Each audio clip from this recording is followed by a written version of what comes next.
만일 땅에 있는 우리의 장막집이 무너지면 하나님께서 지으신 집 곧 손으로 지은 것이 아니요 하늘에 있는 영원한 집이 우리에게 있는 줄 아느니라. 참으로 우리가 여기 있어 탄식하며 하늘로부터 오는 우리 처소로 덧입기를 간절히 사모하노라. 이렇게 입음은 우리가 벗은 자들로 발견되지 않으려 함이라. 참으로 이 장막에 있는 우리가 짐진 것 같이 탄식하는 것은 벗고자 함이 아니요 오히려 덧입고자 함이니 죽을 것이 생명에 삼킨 바 되게 하려 함이라. 곧 이것을 우리에게 이루게 하시고 보증으로 성령을 우리에게 주시니는 하나님이시니라.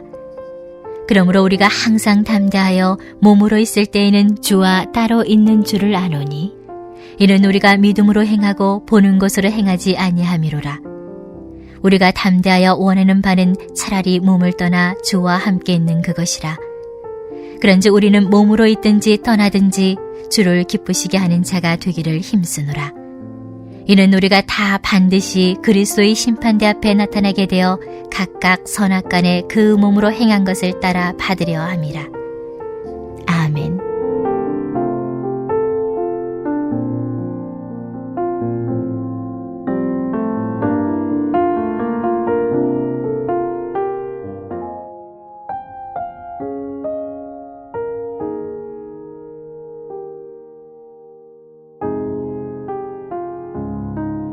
사도 바울에게는 항상 고난의 문제가 있었습니다. 사실은 사도 바울이 자초한 고난입니다. 스스로 예수 그리스도를 믿고 예수 그리스도의 복음을 전하려 했기 때문에 많은 고난들이 사도 바울의 인생 가운데 생겨났습니다. 사도 바울의 고난 가운데 육체적인 고난, 그 자신이 겪는 그런 육신의 아픔도 있었지만 오히려 사도 바울에게 더 중요한 것은 자신의 사도권에 대해서 의심하게 한 이 고린도 전후서의 문제가 발생한 것도 결국 자신의 사도권을 가진 사람들, 우리는 보통 그 사람들을 유대주의적 성향을 가진 사람들이라고 하는데 그들에 대한 문제 때문이었습니다. 이것은 단순히 바울의 문제뿐 아니라 신약 성경 전체에 관한 문제가 되기도 합니다. 수천 년 동안 내려오는 유대교의 배경에서 아브라함을 그 시작으로 볼 수 있는데 기독교가 시작되었고 그 유대주의적 성향의 그리스도인들은 그들도 열심을 가지고 그들이 예수를 알게 되었지만 예수를 믿게 되었지만 이방 지역에 가서 복음을 전했습니다. 그리고 그들이 복음을 전할 때 신분이 중요했는데 사도가 혹은 사도들이 인정하는 직분을 가져야 복음을 전할 자격이 있다고 보았습니다. 그래서 그들이 계속해서 사도 바울의 사도권을 갖고 공격하는 것입니다. 바울은 12제자가 아니야. 바울은 오히려 예수 믿는 사람들을 핍박했어. 바울을 공격하기에 얼마나 좋은 근거가 되는 것입니까? 그 문제를 놓고 오랜 다툼이 고린도 교회 가운데 있었던 것입니다. 그래서 사도 바울은 고린도후서 1장 8절과 9절에서는 자신의 마음을 이렇게 표현하기도 했습니다. 고린도후서 1장 8절과 9절 보시면 형제들아 우리가 아시아에서 당한 환난을 너희가 모르기를 원하지 아니하노니 힘에 겹도록 심한 고난을 당하여 살 소망까지 끊어지고, 이건 지금 고린도 얘기를 하는 것이 아니라 사도 바울이 현재 이 편지를 적고 있는 에베소 아시아 지역을 말하는 것입니다. 살 소망까지 끊어지고 죽을 지경이라는 것입니다. 우리는 오직 자신이 사형 선고를 받은 줄 알았으니 이는 우리로 자기를 의지하지 말고 오직 죽은 자를 다시 살리시는 하나님만 의지하게 하심이라. 사도 바울이 에베소에서 목숨은 붙어 있었지만 나는 이제 지금 내 상황은 죽은 것이나 마찬가지다. 그 상황 가운데서 고린도에 편지를 쓰고 있는 것입니다. 그래서 사실은 사도 바울이 낙심하지 말라는 말씀을 고린도후서에서 하고 있는데 지난 시간 본문에도 있었는데 이것은 낙심하지 말라는 것이 고린도 교회를 향한 것이기도 하지만 더 근본적으로는 자기 자신을 향한 것입니다. 우리 교회가 속한 노회는 봄하고 가을에 두 번 이렇게 노회로 모이는데 봄에는 화사한 꽃이 필 때, 가을에는 10월 달에 이제 낙엽이 져갈 때쯤 그렇게 모입니다. 거기 모이시는 목사님들 제가 뭐 다 아는 것은 아니지만 유심히 살펴보면은 참 힘든 분들이 있구나, 낙심하는 분들이 계시겠구나, 그리고 그래서 노회도 잘 오시지 못하는 분들도 있습니다. 너무 힘드니까. 자, 오늘 우리도 우리 인생 가운데 낙심하는 일이 있으면 오늘 본문 가운데서 과연 사도 바울은 이것을 어떻게 이겨내는 걸 한번 잘 살펴볼 수 있기를 바랍니다. 방금 제가 고린도후서 1장 9절에서 사도 바울이 내가 사형 선고를 받았다, 내가 죽을 지경이다 라고 그렇게 말씀드렸죠. 사형 선고를 받을 만큼 힘든 상황에 직면했기 때문에 바울이 뭘 생각했을까? 죽음을 생각했죠. 그런데 여기서 말하는 죽음은 내가 너무 힘드니까 내가 죽어버려야 되겠다, 그런 의미가 아닙니다. 죽음이란 무엇일까를 깊이 생각한다는 것입니다. 여러분, 온전한 삶을 살기 위해서는 반드시 해결해야 할 것이 있는데 바로 죽음이란 것을 무엇인지 알아야 하는 것입니다. 죽음을 알지 못하면 삶을 알지 못합니다. 그래서 삶을 알고자 한다면 반드시 죽음에 대해 알고 있어야 됩니다. 우리가 알고 있는 맹모 삼천지교라는 이야기가 있죠. 맹자 어머니가 아들 공부를 잘 시키려고 처음에는 시장통에 살았는데 시장통이 북적북적하고 너무 시끄러우니까 야, 교육 환경을 좀 옮겨야 되겠다라고 해서 두 번째 이사 간 곳이 장례식장 근처였습니다. 오늘날로 말하면. 근데 아들이 또 그곳에서는 아이고 하면서 이 장례식 놀이를 하면서 공부를 안 한 것을 보고 마지막에 서당 근처로 갔더니 하늘천 따지 서당에서 글 읽는 소리를 듣고 아들이 공부를 열심히 했다라고 이해하지만, 그러나 맹모 삼천지교를 중국의 대학 교수들은 다르게 해석합니다. 그건 그런 의미가 아니다. 맹자의 어머니가 그런 의미로 가르친 것이 아니다라는 것입니다. 이 맹모 삼천지교에 대한 새로운 해석이 나온 것은 중국에서 문화혁명이 끝나고 나서입니다. 1960년대 중국에서 문화혁명이 일어나서 사회주의 사상을 뺀 모든 것들은 다 불태우고 없애버렸습니다. 심지어 공자, 맹자 이런 사람들의 사상까지도 없애버렸습니다. 근데 그 사회주의가 문화혁명이 끝나고 나서 다시금 1990년대에 들어서서 중국이 경제 발전을 할 때 새로운 맹모 삼천지교에 대한 해석들이 나왔습니다.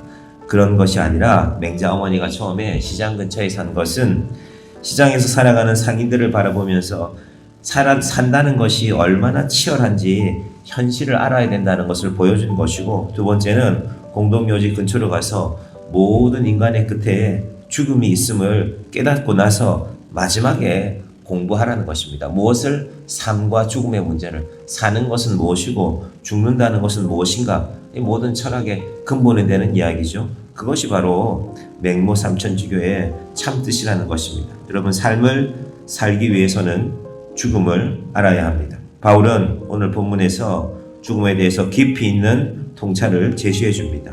그런 면에서 우리 삶에 닥치는 많은 일들, 우리 삶에 아직 닥치지 않은 일들, 특별히 사형 선고를 받을 만큼 우리를 절망스럽게 하는 상황은 우리로 하여금 죽음을 보게 하고 죽음을 생각하게 하는 중요한 기회가 된다는 사실을 알아야 됩니다.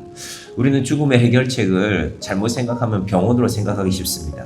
아프면 병원에 가서 치료받아야죠. 좋은 의술이 있으니까 감사한 것 아닙니까? 그런데 제가 지난 주일 설교에서 정영선이라는 조경가가 아산병원에 마당을 설계할 때 무엇을 보았다고 했습니까? 사람들의 절망과 눈물을 보았습니다. 우리나라에서 제일 좋다고 하는 병원 중에 한 군데에 환자들도 울고 가족들도 울고 의사들도 울고 간호사들도 울고 있더라는 것입니다. 왜 그럴까요? 인생의 고난, 인생에 다가오는 죽음의 문제를 깨달았기 때문입니다. 여러분, 인생을 살아가는데 무언가 누군가에게 감동을 주는 사람들의 특징이 있다면 그분들은 죽음의 문턱까지 가보신 분들이라는 것입니다. 아, 죽음의 자리가 이런 것이구나. 그래서 그 삶이 달라진 것입니다. 자, 오늘 사도 바울이, 그러면 사도 바울은 이 죽음에 대한 어떤 통찰을 우리에게 주는가? 1절을 중심으로 보면요. 1절 보시면 만일 땅에 있는 우리의 장막집이 무너지면, 여기 있는 이 장막이라는 말이요, 헬라 말로 스케누스인데 무슨 뜻이냐면은 우리가 말하는 그 장막입니다. 천막, 텐트인 것입니다. 땅에 있는 장막집이 무너질 때가 반드시 있다는 것입니다. 요즘 사람들이 캠핑을 좋아하는데 여러분, 아무리 캠핑이 좋아도 캠핑장에서 영원히 사는 사람은 없습니다. 캠핑의 결론은 무엇입니까? 텐트를 걷고 집으로 돌아가는 것입니다. 하루를 자든 이틀을 자든 아니면 더 길게 자든 텐트를 걷고 집으로 돌아가는 것이 캠핑의 결론입니다. 장막집.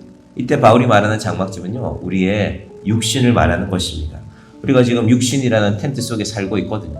육신이 좀 텐트가 좀 건강하기도 하고 튼튼하기도 하고 혹은 텐트가 좀 연약하기도 하지만 결론은 이 텐트를 걷어서 돌아가야 할 곳이 있다는 것입니다. 그래서 1절 맨 끝에 나오는 말이 아느니라입니다. 아느니라. 고린도후서 5장 1절 맨 나중에 보시면은 영원한 집이 우리에게 있는 줄 아느니라. 여기서 텐트 치고 영원히 살 것이 아니라 텐트를 걷고 돌아가는 그날이 있다라는 것입니다. 이 아느니라라는 말이 헬라 말로는 에이도인데요. 헬라어 원문을 보면 이 아느니라가 맨 앞에 나와 있습니다. 이 사도신경도 그렇거든요. 라틴어 원문을 보면은 믿습니다가 맨 먼저 나옵니다. 믿습니다. 나는 아버지 하나님을, 그분은 천지를 창조하신 분입니다. 믿습니다. 아느니라. 중요한 단어가 맨 먼저 나오죠. 나는 안다는 것입니다. 내 육신의 장막집을 걷고 하나님께로 돌아갈 그날이 있다는 것을 나는 안다. 이 장막집이 무너져야 하나님께서 지으신 영원한 집이 나에게 다가온다는 것을 나는 안다라고 바울이 고백하고 있는 것입니다. 그래서 사도 바울이 뭐라고 말합니까? 참으로 우리가 2절에 여기 있어 탄식하며 하늘로부터 오는 우리 처소로 덧입기를 간절히 사모하노라. 우리가 예수를 믿는다고 하면서 기독교 신앙을 갖고 있다고 하면서도 여전히 죽음에 대해서는 터부시하고 그래도 죽으면 안 되는데 죽으면 안 되죠. 우리 마음속에는. 그런데 사실은 참된 믿음은 내가 이 땅에 살면서 하늘로 가는 그날을 탄식하며 살아간다는 것입니다. 빨리 가야 할 텐데 여러분 그게 맞지 않습니까? 그런데도 사람들은 여전히 이 땅의 것들을, 이 땅의 장막집을 영원히 살 것처럼 생각합니다. 여러분 이 한겨울에 이 눈이 내리는데 텐트 치고 밖에서 산다고 생각해 보십시오. 불편하고 힘들고 춥겠죠. 사실은 그것이 우리의 인생이라는 것입니다. 그래서 4절에서 사도 바울은 이 죽음과 관련해서 위대한 고백을 하고 있습니다. 자, 4절 함께 볼까요? 고린도후서 5장 4절. 참으로 이 장막에 있는 우리가 짐진 것 같이 탄식하는 것은 벗고자 함이 아니요 오히려 덧입고자 함이니 죽을 것이 생명에 삼킨 바 되게 하려 함이라. 문장이 좀 어렵죠. 우리말로 번역해 놓으니까 어렵습니다. 사람들은 죽음을 이해할 때 죽음이 모든 것을 삼켜버린다고 생각합니다. 그래서 세상의 모든 일들을 죽으면 끝이 납니다. 법정에서 소송도 당사자가 죽으면 이제 공소시효를 끝내버립니다. 그러나 그리스도인은 죽음에 대해 전혀 다른 생각을 가진 사람들이 됩니다. 하나님의 생명이 죽음을 삼키는 것이라고. 죽음이 우리 모든 것을 삼키는 것이 아니라 하나님의 생명이 죽음을 삼키는 것이라고. 그래서 고린도전서 15장에 가면은 사도 바울이 사망 안에 쏘는 것이 어디 있느냐? 죽음에 대해서도 큰 소리 치는 것입니다. 우리의 믿음이 바로 이 믿음이 되기를 바랍니다. 날씨가 추워지면 마음이 움츠러들고 사람들의 생각도 움츠러들게 됩니다. 그러나 이 겨울에도 말씀 붙들고, 오늘 우리가 마태복음 4장을 쓰는 날인데 마태복음 말씀을 쓰시면서 이 땅에 하나님의 아들 독생자로 오신 예수님께서 마태복음 4장에서 이제 광야에서 고난당하십니다. 근데 예수님은 십자가를 향해서 묵묵히 가십니다. 제가 그래서 십자가를 향해 직진한다고 말씀드렸죠. 곁에 것을 뒤돌아보지 않습니다. 그리고 그 십자가를 통하여서 우리에게 영원한 생명을 주시는 것, 땅에 있는 장막집이 아니라 하늘에 있는 영원한 것을 주시는 우리 주님, 이 땅에 오신 성탄절을 기다리며 오늘 이 아침에도 소망 안에서 기도하며 나아가는 주의 자녀들이 되시기를 간절히 축원드립니다. 기도하겠습니다. 하나님 아버지 감사합니다. 사도 바울이 오늘 모든 인간들이 두려워하는 육신의 문제, 죽음에 대해서 분명하게 고백하고 있습니다.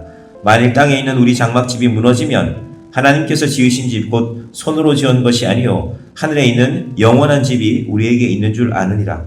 하나님, 우리가 예수님 믿는다고 하면서, 예수 믿고 천국 간다고 하면서 이 땅에 있는 것이 모든 것인 것처럼 여기면서 살지 않게 하여 주시옵소서. 이 추위가 찾아와도 눈이 내려도 하나님께서 우리에게 약속하신 것은 변치 않습니다. 참으로 이 장막에 있는 우리가 짐진 것 같이 탄식하는 것은 벗고자 함이 아니요 오히려 덧입고자 함이니, 하나님, 죽음이 모든 것을 지배하는 것이 아니라 하나님의 생명이 모든 것을 지배하고 모든 것을 삼키는 것입니다. 하나님, 그 영원한 생명 아래 살아가는 주의 자녀들 되게 하여 주시고, 이 겨울에도, 눈이 내리는 날에도, 날씨가 추운 날에도 하나님 붙들고 말씀 읽고 말씀을 적으면서 예수님께서 이 땅에 오시고 그분이 고난 받으시고 그분이 나를 위하여 십자가에 달리시는 이 놀라운 일들 앞에서 감사하며 살아가게 하여 주시옵소서. 예수님의 이름으로 기도드립니다. 아멘.